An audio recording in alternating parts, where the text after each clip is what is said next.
ঠিক কতটা পরিমাণে ডিম দিয়েছিল এই গোলপিস মাছগুলো।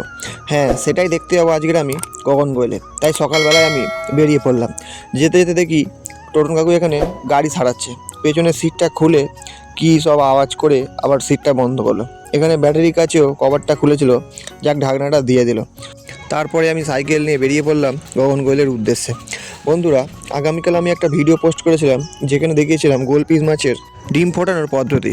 আর আজকের ভিডিওতে আপনাদের দেখাবো যে সেই গোলপিস মাছগুলো কতটা পরিমাণ ডিম দিয়েছে। তো আমি চলে এসেছি প্রথমে অতীনদার বাড়িতে। অতীনদা এখানে অনেক রকম চাষবাস করেছে, তার মধ্যে কত কি ফুল গাছ চাষ করেছে। তারপর অতীনদার পুকুর পাড়ে চলে এসেছি। এই পুকুরটাই অতীনদার। এই পুকুর থেকে কালকের আমি গোলপিস মাছ তুলে ডিম ফোটানোর জন্য চৌবাচ্চায় দিয়েছিলাম। তো যাই হোক, এখন অতীনদা পুকুরে খাবার দেবে, তাই জন্য শোলাটা এনে নেমে পড়েছে খাবার নিয়ে। কী খাবার আগেই তোমাদের দেখালাম। তো যাই হোক, অতীনদা পুকুরে নেমে পড়লো শোলাটার ওপর বসে পড়ে। এবারে আমি যাব চৌবাচ্চার দিকে, তার কারণ মাছে ডিম দিয়েছে কি না দেখতে। তো বন্ধুরা, আমি চৌবাচ্চার কাছে এসে পড়েছি। এখানে লাইট আছে। এবার আপনাদের ভালো করে দেখানোর চেষ্টা করব যে গোলপিস মাছগুলো ঠিক কতটা করে ডিম দিয়েছে। আমি একদম কাছ থেকে আপনাদের দেখাচ্ছি, একটু ভালো করে দেখবেন যে হলুদ হলুদ ছোটো ছোটো ডিম দেখা যাচ্ছে। এখানে মাছগুলো মোটামুটি ভালো পরিমাণে ডিম দিয়েছে।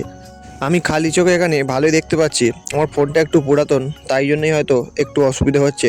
তবে বন্ধুরা, বোঝা যাচ্ছে তিনটে চৌবাচ্চাতেই প্রত্যেকটা গোলপিস মাছই ডিম দিয়েছে। এবার আমি মাছগুলোকে তুলে নেবো। তো বন্ধুরা, একা ছিলাম, তাই জন্য ক্যামেরা ভালো করে ধরার লোক ছিল না, তাই মাছ কটা আমি তুলে নিয়ে প্যাকেট করে ফেলেছি। তোমরা দেখো, এখানে মাছগুলো সব আমি আলাদা আলাদা প্যাকেট করেছি। এই প্যাকেটটা আছে শুধু ফিমেল মাছ কটা, এইটাতে আছে মেল, আর ওইটাতে আছে আমি কটা মেল এনেছিলাম সেই কটা। তো বন্ধুরা, মাছ কটা ধরে নেওয়ার পরে আমি আবার জাল দিয়ে ঘিরে দিয়েছি, তার কারণ এখানে বেঁজি আর সাপের উৎপাত। তো এবার আমি বাড়ি চলে যাব। বাড়ি চলে এসে দেখি এখানে মাস্টার, আমার কাকার ছেলে ছোটো ভাই, সে কী জল নিয়ে মাস্টারি করছে। তারপর আমি টিফিনটা সেরে নিলাম। এখানে মুড়ি, ফুলকপি আলুর তরকারি, বেগুন ভাজা আর মাছের ঝাল দিয়ে। এবার চলে গেলাম আমি নেট কিনবো বলে নেট কেনার দোকানে। মৌখালিতে এই দোকানটায় নেট বিক্রি হয়। এই দোকান থেকেই আমরা নেট আরে কিনি।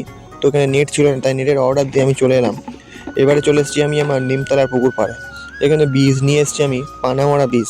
কারণ আগের দিনের ভিডিওতে আমি দেখিয়েছিলাম পুকুরে কিছু পানা হয়েছে, সেই পানাগুলো মারার জন্যই আমি পানা মারা বীজ নিয়ে চলে এসেছি। তারপর মাছের খাবারটা নিয়ে আমি পুকুরে নিয়ে পড়লাম। তো বন্ধুরা দেখো, এই যে আমার কাছেও গোলপিস মাছ আছে। এই মাছগুলো যখন আমি বাচ্চা তুলবো তখন আপনারা আরও ভালো করে দেখতে পাবেন কীরকমভাবে এই বাচ্চা তোলা হয়। তো যাক, তারপরে এই রোজি মাছ দেখাচ্ছি। রোজি মাছকেও খেতে দিয়ে দিলাম। এর ডিম খুব তাড়াতাড়ি ফোটানো হবে, আপনারা দেখতে পাবেন ভিডিওর মাধ্যমে। তারপরে এই যে দেখো পুকুরে কত পানা হয়ে আছে।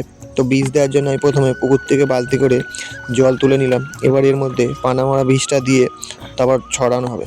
বন্ধুরা, আগের অনেক ভিডিওতে বলেছি, আবার আজকের একবার বলে দিলাম, যদি আপনারা আপনাদের লোকাল কোনো সার দোকান থেকে বিষ এনে যদি পুকুরে দেন, সেটা ঘাস মারা হোক বা বিষ হোক, সেটা কিন্তু যদি বাকি অংশ বেঁচে থাকে সেটা বাড়ি থেকে বাইরে রাখবেন। বাই চান্স যদি কোনো লোক বা বাচ্চারা সেটা গালে দিয়ে দেয়, তাহলে সেটা খুব ক্ষতির কারণ হতে পারে।